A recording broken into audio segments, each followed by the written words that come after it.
It's the Two Strange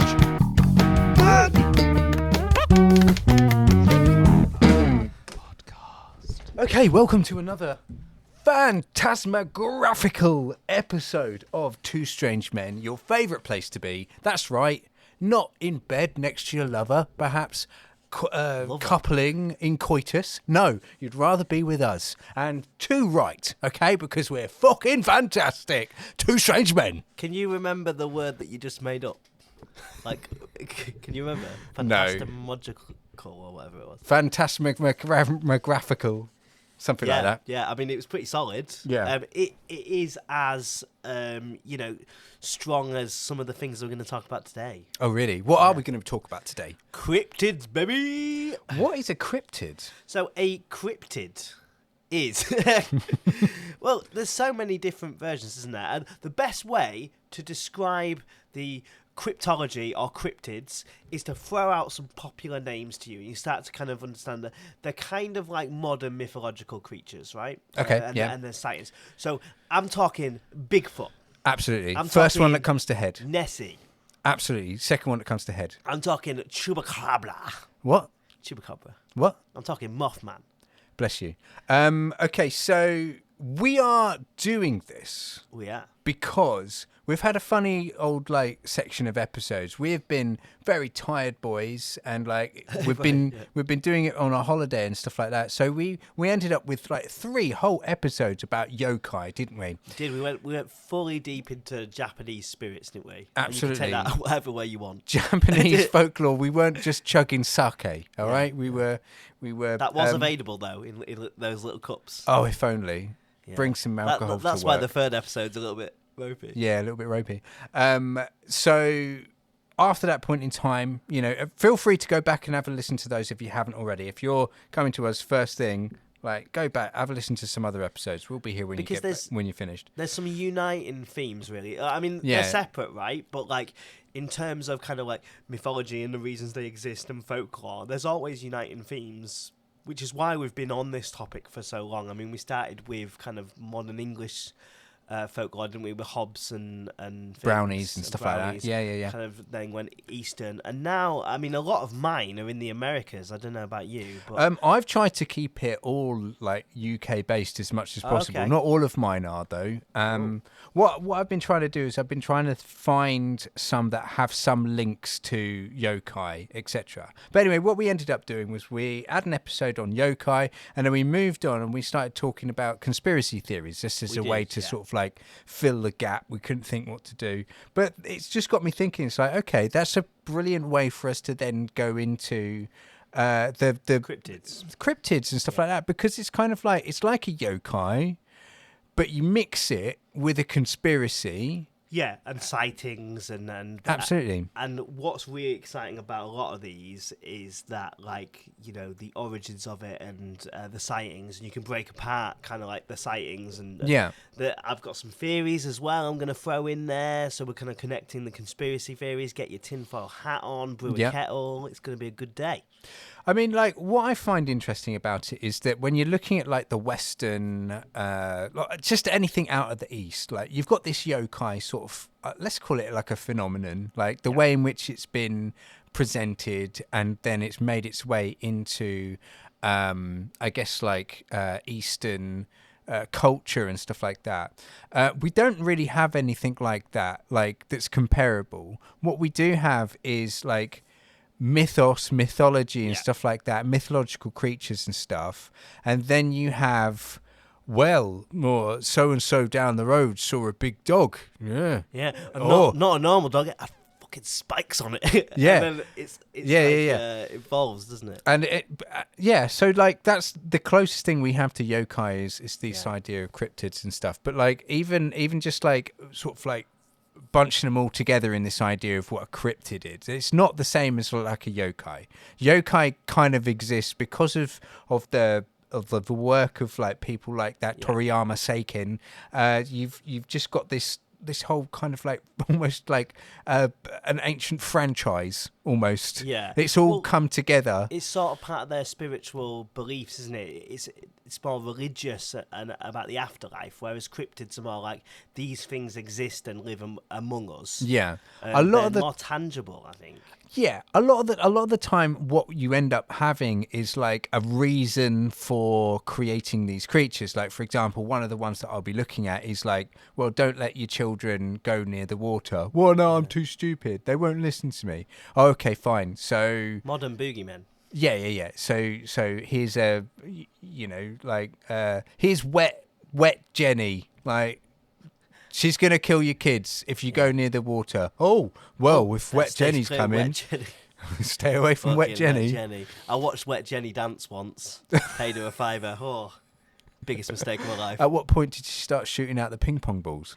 Very early on. Oh, dear. And I left. Too early. Yeah, too early. yeah. You got to leave that for the finale. Yeah, I'm pretty sure Wet Jenny is a bar in Amsterdam, but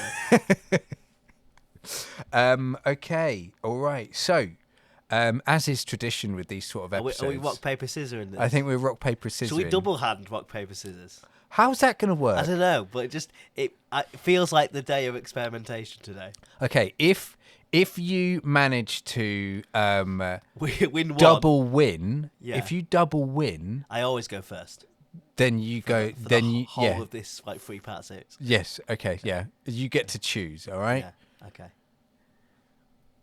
Rock, paper. What are we doing? What are we doing? We've got to talk through it. It's a podcast. Okay. All right. Yes. Sure. Okay. So just fell deathly silent there. Now remember, are we going on 3? Yeah. Sure. Okay. 1, 2, 3. That's scissors. All right.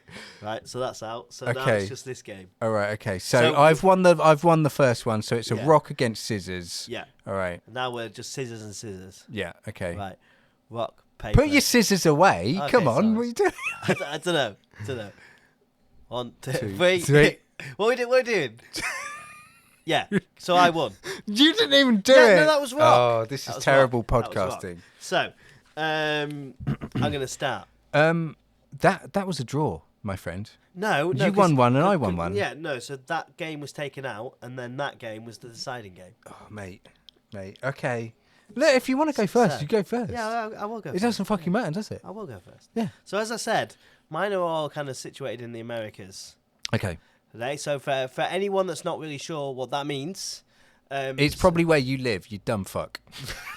So, America, Central America, South America, and Canada. The Americas. Oh, sorry, I'm the dumb fuck. I thought you meant, like, North America. Is that not Central? No. Wait. He's looking at me like an idiot. Because part of South America is also part of Central America, right? Okay. Anyway, South America, Canada, that whole big bit of land. Yeah. Okay. You're just missing out the North America, right? Or did you just say North America? So USA. Yeah. South America. Mexico. Canada. Yeah. That whole. That's everything. That's the big. That's fucking everything. The Americas, yeah. Why are you saying Central America? That's fucking everything.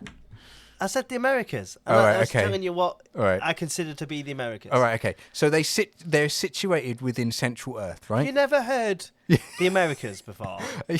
It's all of it. It's fucking all of it. All of it.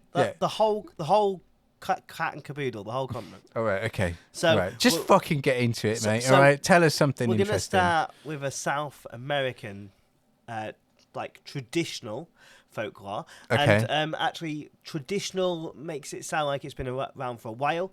The first reported instance of a Chupacabra was actually in 1995, so it's modern.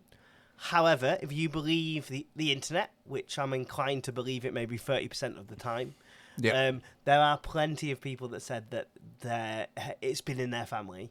Like, the idea of a Chupacabra has been in their family for a lot longer. Oh, the Chupacabra! Not to go tonight, no! But the Chupacabra! Like, the first time someone went to a police station and was like, nah, there's this, like, blood-sucking demon, was 1995. But there are plenty of claims that people in the 70s and 80s were aware of, like, a Chupacabra-type creature. But they were just too cool to. Yeah, it was just something passed down, like the bogeyman. You don't necessarily go to the police station to. Because the real bogeymen are the police. El Polizia. Oh, see, yeah, we're cooking today. We're still in conspiracy mode. Oh, are we? Yeah. So the Chupacabra is a legendary creature in Latin American folklore, described as a fearsome beast that attacks and drinks the blood of livestock. Do you know much about the Chupacabra? All I can picture is several like episodes of TV shows where people just like rock up somewhere and then there's like empty cows and there's a farmer going, "Oh, it's the Chupacabra," which is weird, right? Because it doesn't it does attack livestock, but that's not its favorite. Yeah, okay. Do you know what the animal that the if you know Spanish, you'll have already guessed the animal. If I know Spanish, I'll have If already... you know Spanish, you would have already known what animal it likes. Well, I don't know Spanish. I'm just going to go bull. So it translates to goat sucker. Goat sucker. At least according to dictionaries and stuff. I don't think there is a solid translation. But according to like dictionaries and first-hand speakers, it translates to something similar to goat sucker. I mean, I've sucked a goat before. Brilliant. You can tell compared to the first couple of episodes to now when we're like 25, 26. I'm just like, yep, fine. That would have been a whole bit like in the first 5 episodes. Why? Come on, we've got to track this out. Ask me what. Ask me. Be amazed at what I've just said. When and why did you suck a goat? Well, I've had like delicious meals prepared with goat, and you suck the meat off the bone. Oh, and can sometimes get goat milk, but it becomes a whole thing. I'm not doing it today. I've got shit to do. Okay, I've got a 37-page document. You've got an hour. You've got an hour to kill. Okay, relax. Okay, just no one's listening. Breathe. Okay, and let's talk about goat's milk and milk alternatives for at least 5 minutes. I like a goat's cheese. It's good, isn't it? I don't mind goat's milk, to be honest. Yeah. Oh, you're doing it. I mean, I've never really tried the goat's milk. Explain goat's milk to me. I remember it being just like a little bit more sour. Yeah. Than like normal milk, but it's not as kind of like bitty as oat milk. Okay. It's fine, right? And goat's cheese, it's pretty solid. Like I like. Yeah. People like goat's cheese. Yeah, it's good stuff. Bit of pickled beetroot on some goat's cheese. Yeah. Yeah, good. Maybe that's tonight's. Maybe that's tonight. Yeah. It won't beat the king of milk, which is the cow. Oh. Like, there's a reason why that's so mass produced, right? Absolutely. It's the absolute Mac Daddy of milk. And if you could buy human milk in the shop, would you? God's sake. What would that even... Oh, yeah, breast milk. I was like, that's ridiculous. They don't produce milk. Oh, yeah, they do. Yeah. No. No, you wouldn't. Well, I'll tell you a story now, because you've hooked me into milk. Okay. I had the opportunity to try breast milk. Yeah. And I didn't take it. Really? So you've never tried it, and No. yet you've got a 1-year-old son? No. Or whatever. Yeah, I've tried it. Yeah? Yeah. Do you want to speak about your experience? It's a bit bitty like oat milk. Yeah, I just have no interest. Yeah. And it's kind of like what you would think like almond milk or walnut milk is kind of like. Oh, okay. Yeah. Yeah. Yeah. Anyway, I after that day, I stopped talking to my mum. Oh God. That took it too far. Do you know what I mean? Like she's 52. Do you know what the worst part of that was? I was like listening and you're being sincere, and slowly but surely there was a smile coming across your face. I was like, he's gonna ruin it. I've thought of something funny. Yeah. Because I now understand your cues. The little creases in your eyes and the little mouth coming on. Like, oh, this is about to be derailed. Stop looking at me. Yeah. Well, put the mask back on, put the bag back on your head, and we'll be able to continue on. All right. Anyway, Chupacabra sucks a goat. Yeah. So the goat suckers. So male goats, does he suck off male goats? It does not specify in my research whether he sucks off male goats, female goats, or the Chupacabra seems he doesn't to mind. be He's like equal opportunity. He's pansexual. He's pansexual. Yeah, that's what we'll go with. So obviously, and that's perfect. That's even better because Pan is like a goat-like creature, isn't it? Yeah. Anyway, carry on. No, I like that. Yeah. We'll go with that. And, you might have just heard the episode title, folks. El Chupacabra pansexual. Yeah. All right. There you go. I'm just imagining, like, in a Dracula cape now, him going, with a female goat and a male goat going, both. Yeah. Well, I'll make something up.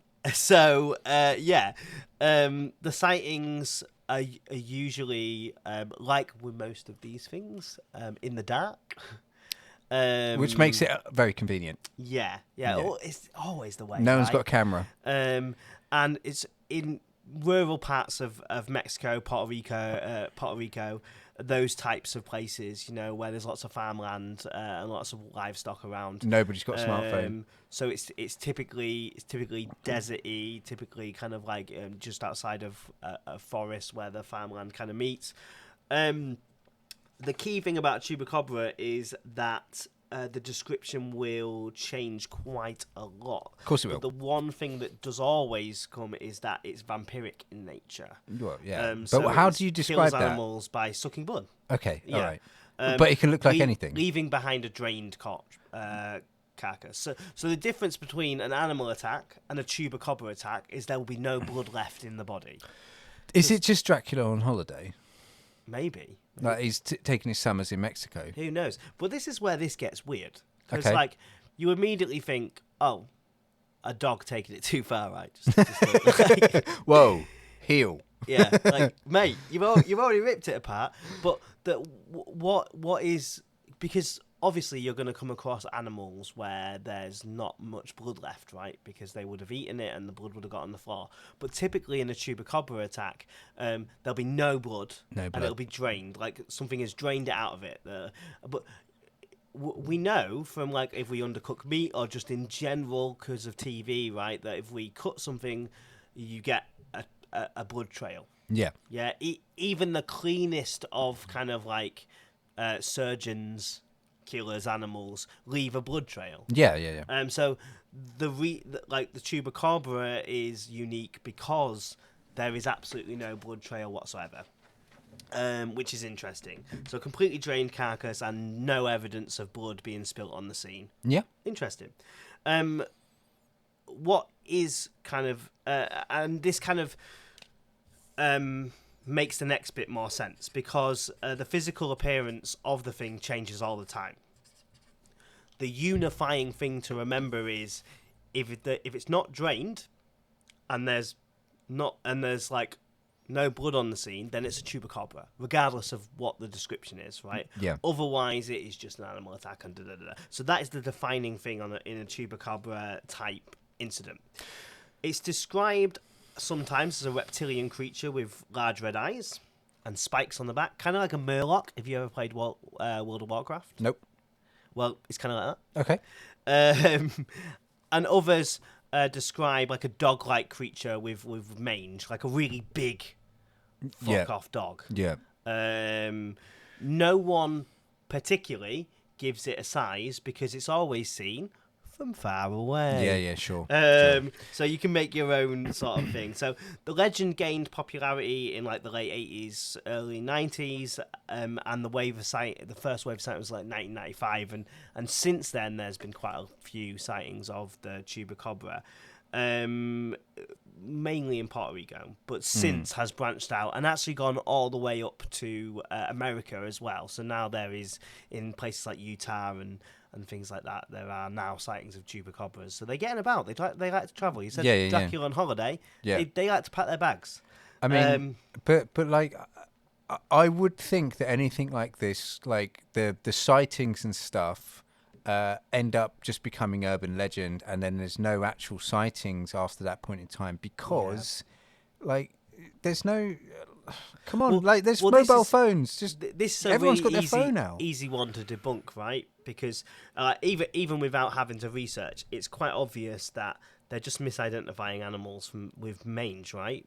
Because if part of it is just like a dog, I mean, have you seen a hairless dog that's kind of gone on itself and not eaten for a while?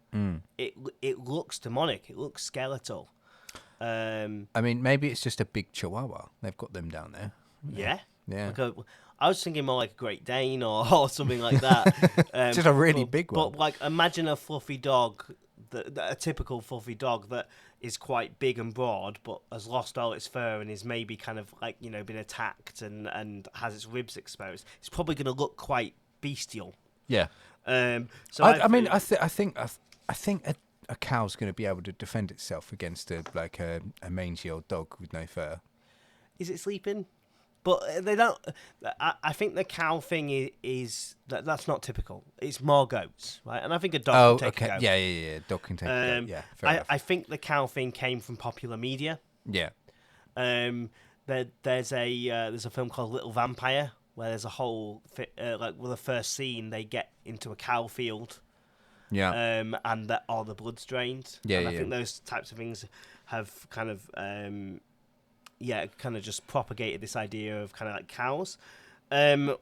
What is interesting about the Chupacabra, because it is a more modern thing, it's seen as one of the first ones where the internet took that and ran with it. Yeah. So like, although it's quite a low stakes kind of cryptid, right? In terms of the other cryptids that are like almost primordial beings or like great prehistoric monsters. Yeah.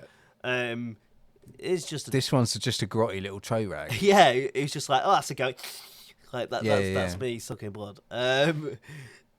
So the internet took it, ran with it, and obviously, as culture does, exploded, and so has kind of like the zeitgeist. I mean, what's important, because we keep talking about mange. Some people that are listening might not know what that is. Do you know what mange is? Mange is a small parasitic insect infection. Yeah, it's a skin disease caused by mites. Yeah. And typically, if you have an animal that has this, they're going to look really distressed. They're going to lose their hair. They'll have patches on their skin. Yeah. It's really not nice. No, it's not. To look at. But that typically is the explanation for most Chupacabras, just an animal that has mange. Yeah. But there's very much an urban legend about this. There is a beer brand called Extreme Chupacabra. There's lots of kind of things here. That sounds like the type of beer that would be mixed with some sort of spirit. Like it's beer with tequila, beer with rum. Beer with a bite. Yeah. Or enough to turn your blood, or some a bit of goat's like milk that. In there. Yeah, you've solved it. There you go. Just beer with a bit of goat's milk. Yeah. What's interesting is for your eyes, I've printed off a sighting map of the Chupacabras. There's a lot of dots. There's a lot of dots on a map of Mexico. Yeah. There's a lot of them in the middle there around Durango. Mm-hmm. Yep. So typically it's, in quite a vast places, but there are some sightings in built-up areas which you would typically associate with, bins and like the gathering of people sometimes does bring wild animals out. Like foxes in this country are a big thing, aren't they? The thing is, though, when I'm looking for research on these creatures and stuff, I find it really difficult to actually find some written stories, some actual proper detailed accounts of these, right? And yet someone has managed to take a map and stick a whole bunch of dots on that map to say, another one sighted there. Okay, well, tell me what that sighting was. Tell me the context of that sighting. Yeah. No, it's just a dot on a map. Yeah. Do you know what I mean? And I found it as well with some of mine that I was looking at. Like people just love to put like random dots on a map. This is a big area, and what we'll see, and I'm sure in your research as well, as the popular ones, they bring people together, and then if there's an opportunity of people coming together over a shared idea, there's also profit, baby. What the opportunity is it's an opportunity for people to write shit on an email, on a website, and loads of books. Not back it up. There's loads of books about all of the ones I've researched. Yeah. And if there's a financial gain to be made, someone might export the truth. But that's just my own sort of cynicism. What's interesting, so I said there was 2 different types. We talked about the dog a lot, but there's also a reptilian-like creature.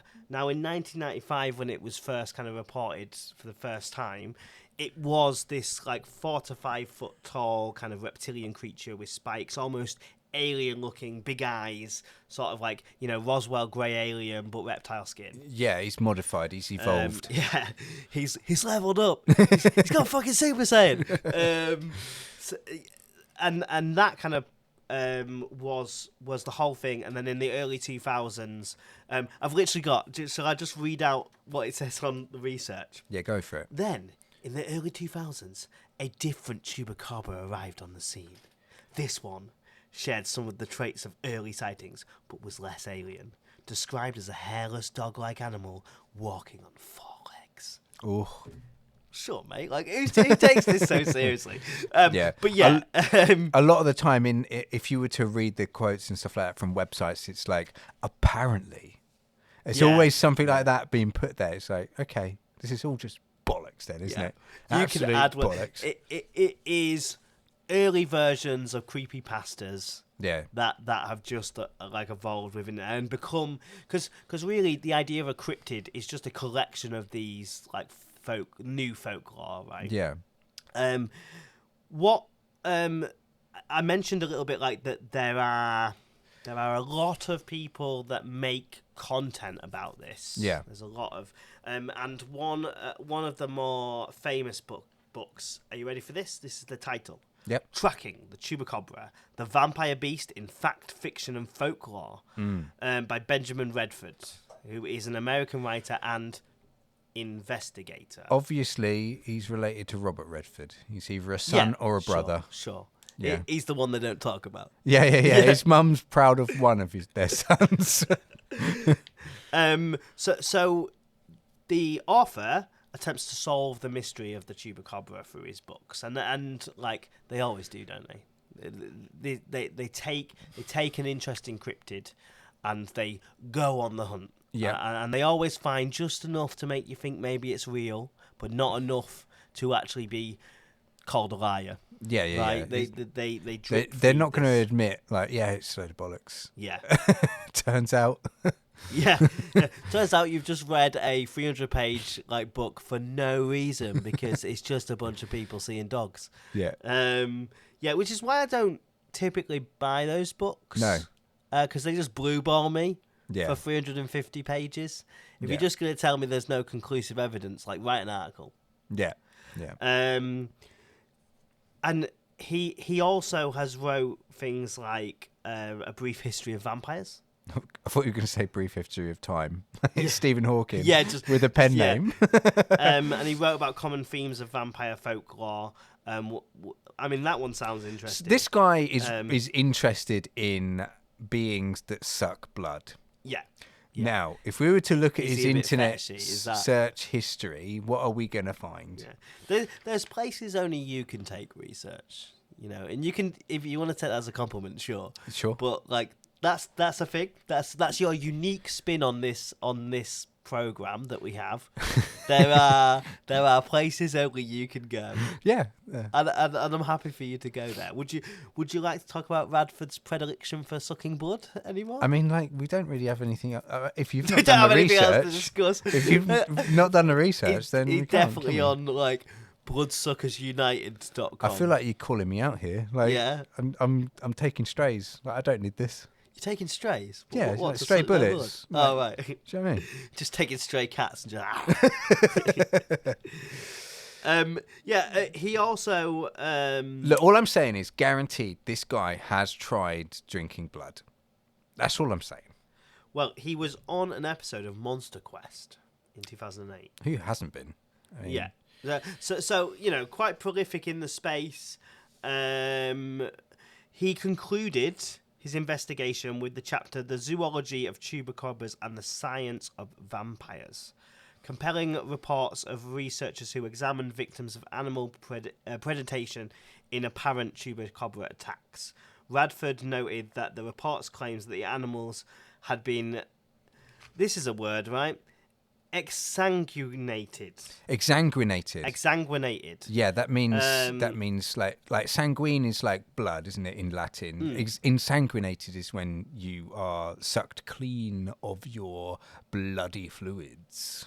So that those were actually inaccurate, and the apparent loss of blood could be explained by internal hemorrhaging and pooling of blood at the bottom of the corpse. Yeah. The attribution of the attacks on livestock to a vampiric entity can be explained by the puncture wounds resulting from the canine teeth left by most predators. So, like I said, at the end of his book, he goes, "It's just science, folks." Yeah. Why do that to me? Why make me believe? Like it's like at least he's being about honest. Santa, but it's like telling me about Santa. Yeah. And then as the presents go, like, "Oh, we're only fucking joking, mate. I bought that." Why make me believe in the magic? I think there's something like creepy going on with Santa, to be honest with you. Yeah. Like he's probably insanguinating things, isn't he? Just as he's going along. Yeah. Like, I need blood from a sled. Just has a big hypodermic needle and just gets a raccoon and takes all the blood out. I mean, like they tell you to leave like some milk out for him, and if you don't, he's just gonna get the milk from the source, right? Not the fridge. Your neck. neck. You heard it here. You think milk comes from your neck? The milk that he likes, strawberry flavoured. So blood. Yes. Why don't you just say blood? The red milk of the neck.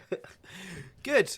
I'm so glad we have these insightful talks, and I sometimes feel that we just get an opportunity to slice open your brain and watch that like demented orgy going on. You're a creepy fucker, aren't you? Jesus. Just a pulsating orgy of a brain. You're making out as if I'm the pervert, but you just said that string of words in a sentence, okay? I don't remember saying anything. Yeah, okay. I blacked out. I've just been exsanguinated. Stay away from my brain. Okay? I'll try. I do not know you. Do mosquitoes exsanguinate? Yes. Yeah, I guess they do. Okay. Although, like, it might mean that, like, it completely sucks your blood dry. I don't know, but yeah, they're little vampires, aren't they? And loads of creatures do that, don't they? Ticks, leeches, there's lots mosquitoes, lots of minerals in blood. Yeah, lots of iron. Is protein in blood? Oh yes, there is. Do you think that these things hang around with other?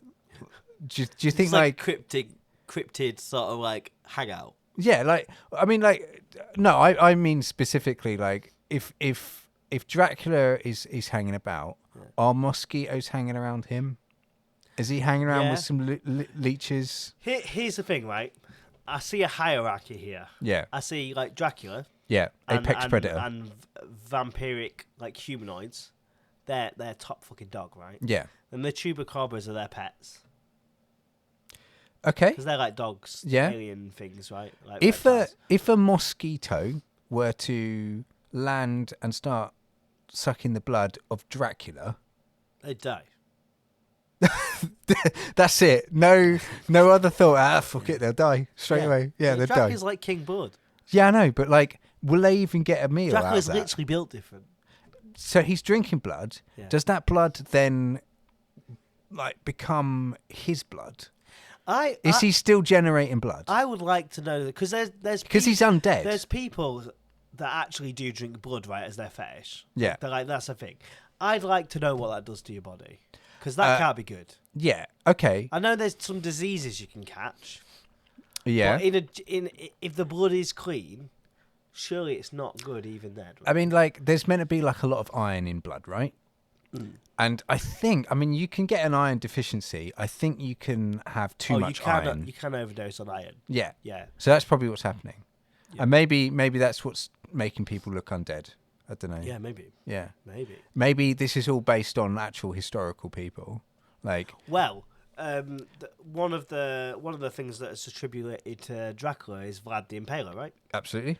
And for those that do not know of the story of Vlad the Impaler, he was a pretty ruthless ruler, and if you tried to attack him or if you went against his rule, he'd chop your head off, put it on a spike and it would go outside of his castle, or would go onto his land somewhere. Very like Game of Thrones-esque season 1. Well, that is partly true. What I want to say to you is basically that the idea of putting heads on stakes throughout, like, you know, time, that has always been like a deterrent for crime. What made Vlad the Impaler so interesting was that he wouldn't take your head off. He'd shove that stake up your bum and keep going till it came out your face. Nice. Yeah. So he was known for that. He was known for, like, you know, instead of a head, I'll have the whole body. Yeah. All right. Yeah. Crazy guy. And I actually have a friend who's from Romania, who's from Transylvania, who decided to name their one of their children Vlad.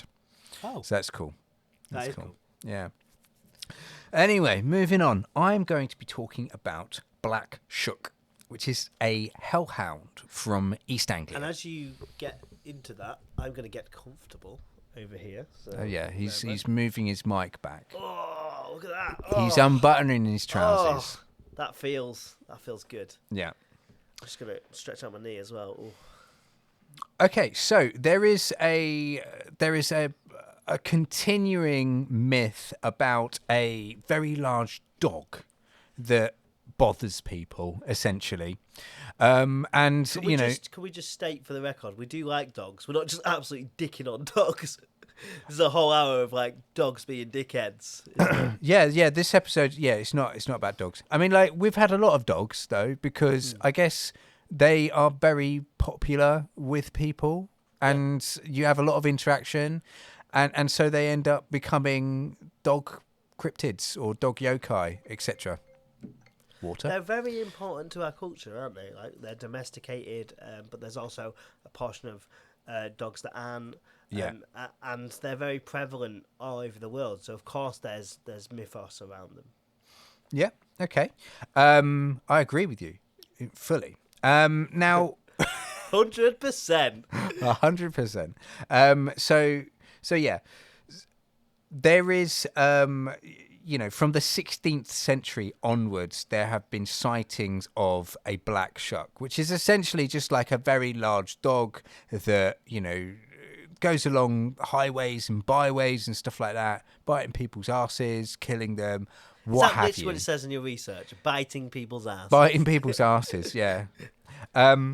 So there's it all comes from like a leaflet that was circulated, is the word I'm trying to think of, through Suffolk, essentially. So the idea is that there's this big old dog who will attack churchgoers. Okay, so a clergyman, the Reverend Abraham Fleming, first described the appearance of the hellhound in a pamphlet entitled, and the spelling of this is very important because this is old-timey speak. This is a strange and terrible wonder. Oh, so it's not a modern pamphlet? No. It's not just handed No, out this is from 1577. Oh, okay, cool. Okay. And what I'm going to be describing to you is essentially a dog running through a congregation, and people left scorched or killed as if by lightning. I'm going to read this as if I am Reverend Abraham Fleming. So I'm calling to the spirits of the underworld. Just breathe into it and just bring forth Reverend Abraham Fleming, and I will become him. Okay. Here it comes. Okay. So that was uncanny, that. This black dog, or a devil in such a linness, God, This makes no sense. This is what he wrote. Okay, this is how it's written. I'm going to start again. This black dog, or the devil in such a linness, God, he knoweth all who worketh all, running all along down the body of the church with great swiftness and incredible haste among the people, in a visible form and shape, passed between two persons, as they were kneeling upon their knees, and occupied in prayer, as it seemed, wrung the necks of them both at one instant clean backward, insomuch that even at a moment where they were kneeled, they strangely died. Died. Died. Okay, how's that spelled? Yeah. Sorry? How's that spelled? Died? D-Y-E-E-D. Interesting. Died. Old English is a little bit... It's funny. It's funny. It's funny because it's stupid. It's funny because they're dumb. Anyway, so what I get from that is essentially that it ran up to some people who apparently were praying. They were in the church because of all the thunder, and this dog came in, and it's gone for two people that are on their knees, occupied in prayer, and it's wrung the necks of them at one instant clean backwards. So wrong is like it's a physical action with your hands. But what it is as describing there is essentially it's taking their necks completely backwards, like in all of the 90s action movies where everyone's getting their necks broken. That is what's happening. How strong does that thing have to be? Yeah, it's pretty strong. Like, I mean, it's a hellhound. It's a demon hound. It's the hound of the Baskerville. I have a recommendation for you, actually, and the listeners. There was an episode on the BBC about the Black Shuck. Yeah, it's a documentary by. This is really weird. You know the show This Is Our Country, which is like a mockumentary. Yes. One of the guys that wrote that. Yeah. So the main kind of skinny guy. Okay, I don't know. He did a series about British folklore. Yeah. And I think the first or second episode is about Black Shuck. Okay. And it's really cool. Okay. Because they actually go and like visit some of the like ancient locations like the church and things and walk through, and they talk to historians about the Black Shuck. So that is my recommendation to you. Okay. And to our viewers. Give me one interesting tidbit from that TV show. Come on, just one that you've remembered. Go on. You're acting like I haven't just crammed loads of research of other stuff in, because all I'm thinking of is like the image of Mothman. Okay. But he actually visits the church, right? Yeah. Cool. And like talks to a lot of like historians. I mean, it was interesting. I just under pressure can't remember anything. Of course. I apologise for putting you under pressure. They make connections to the Hound of Baskerville and then to Sherlock Holmes. And that original writing. You know what's weird? I almost remember watching that myself. It's cool. Yeah. It's cool. Maybe you have watched it. No, I think I've listened to a podcast about the Black Shuck at some point in time that was, I think, hosted by Stuart Lee, or of all people, or something like that. It wasn't like us, though. They didn't have our banter. No, absolutely. They're missing in their whole BBC Radio 4 sort of way. They're missing the grittiness, the chutzpah. They wouldn't say, "Fuck off, you Hound of Baskerville." Yeah, would they? They wouldn't. You I don't get that. It's not that type of day. The way in which you swore then was like you were like 6 years old. Yeah. And you were trying to get away with it. Yeah, you were in a forest, well away from your parents, and you were still apprehensive. Like that Key and Peele skit where they're going, and I caught a beach. It's a little bit like that, isn't it? Yeah. Okay, so here's another quote. So from the historian W.A. Dutt, in his 1901 book Highways and Byways, obviously about East Anglia specifically. He says this: he takes the form of a huge black dog and prowls along dark lanes and lonesome field footpaths where, although his howling makes the hearer's blood run cold, his footfalls make no sound. Interesting. I mean, like, if it's like the Chupacabra and you're seeing things from quite a distance, and if it's through like footpaths in fields, you're not going to hear anything anyway. Yeah. Do you know what I mean? Like, I mean, he's not wearing high heels, is he? Like, but never mind. It's something to talk about, isn't it? You can hear stuff in high heels. You hear clack, clack, clack, clack, clack. So, so there is a. It's also reported to appear during the 17th century witch trials as well. Of course. As like a hellhound that's been associated with witches. Witches are going to be sending them forth and stuff like that, etc. What is there in your research a strong connection with hell, or is it just because of the church connection? Yeah, like a lot of things, it's just like, well, it's a hound from hell. Yeah. Oh, it's a child from hell. Entity, hell. Absolutely. Everything. If it can't be described or explained in a favourable way against Christian doctrine, then it is from hell. Yeah. Like my IBS. Oh, it's the poos from hell. It's your sin manifesting in Absolutely. your body. I sin by eating all of that food I shouldn't eat, and then God is going to take revenge on me. Yeah. Absolutely. So She's going to make you eat all the foods that make you shit yourself forever, perpetually. well, that's the thing. Like, I've got a trick now. I just don't eat. And the brilliant thing is, if I don't eat, then I don't poo, and then it sorts itself out. That feels problematic, but I'm not a psychiatrist, so we're going to move on. Or a nutritionist, or whoever you need to be. I could be a nutritionist. You don't know. So anyway, it's not all bad for Black Shuck. Okay, Black Shuck can actually sometimes be a nice person. So is he a boy?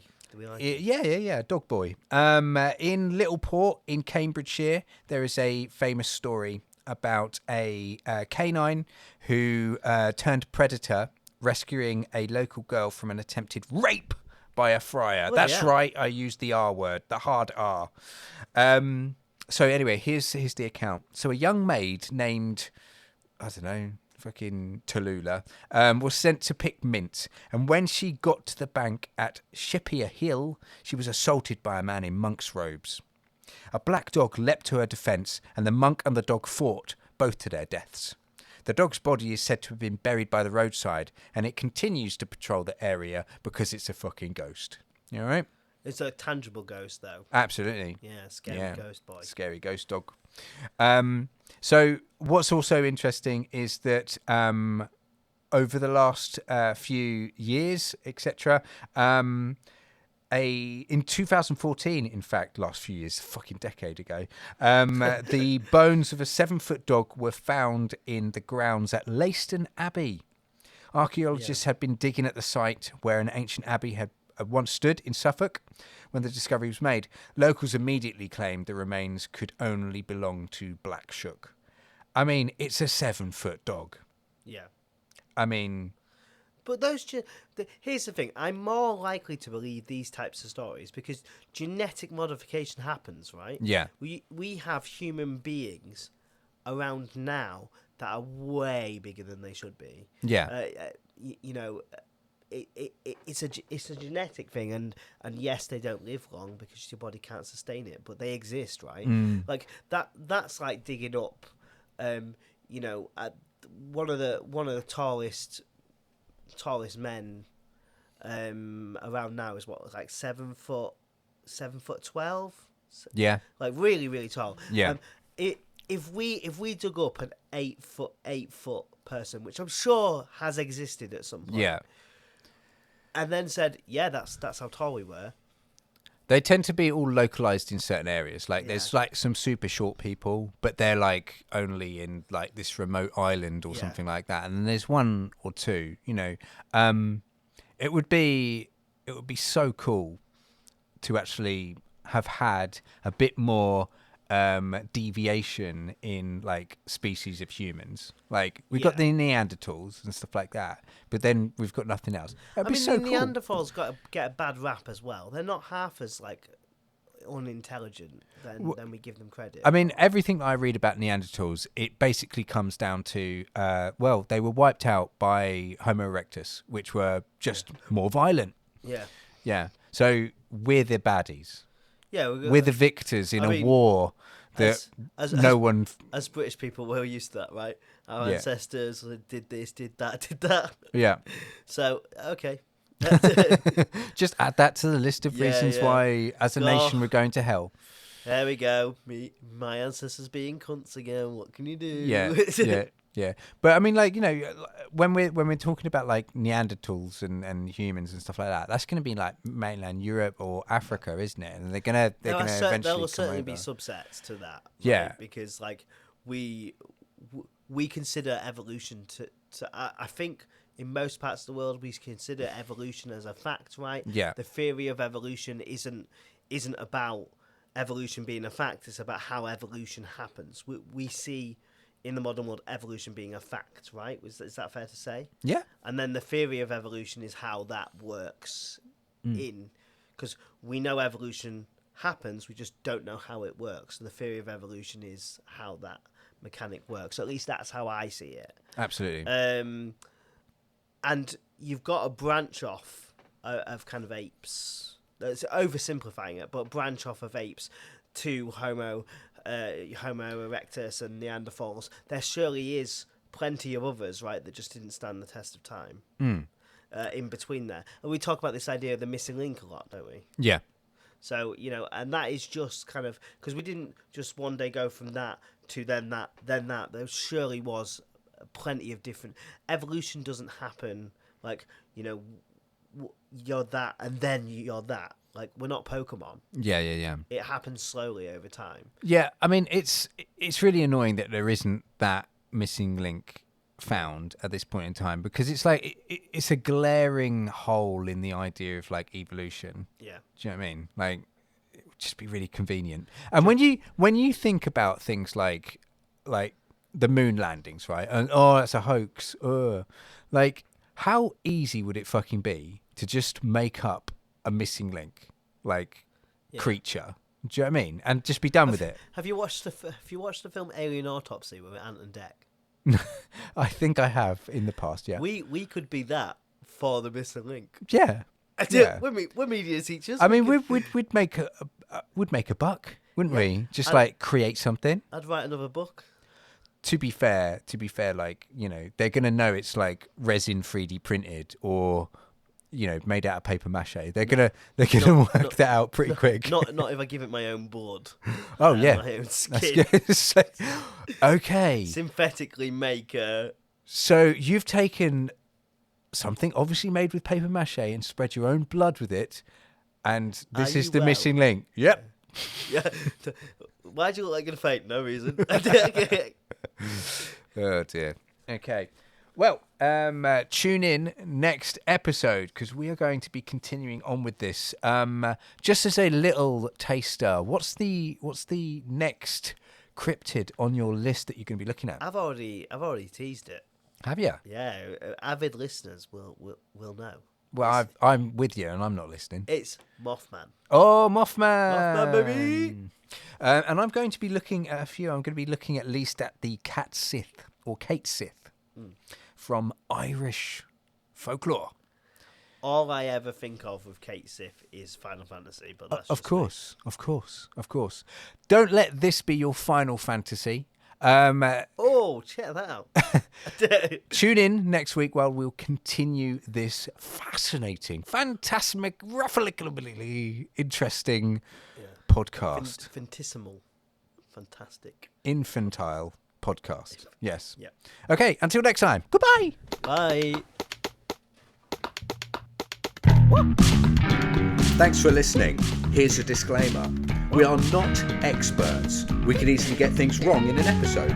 Our intention is to explore and open up the possibilities for further exploration. Come find us on Twitter, Facebook, Instagram and YouTube. We would love some interaction. Also, if you can consider supporting us on Patreon, that would help a bunch. Search for 2, that's number 2, Strange Men Pod, all one word. Until next time, keep it strange.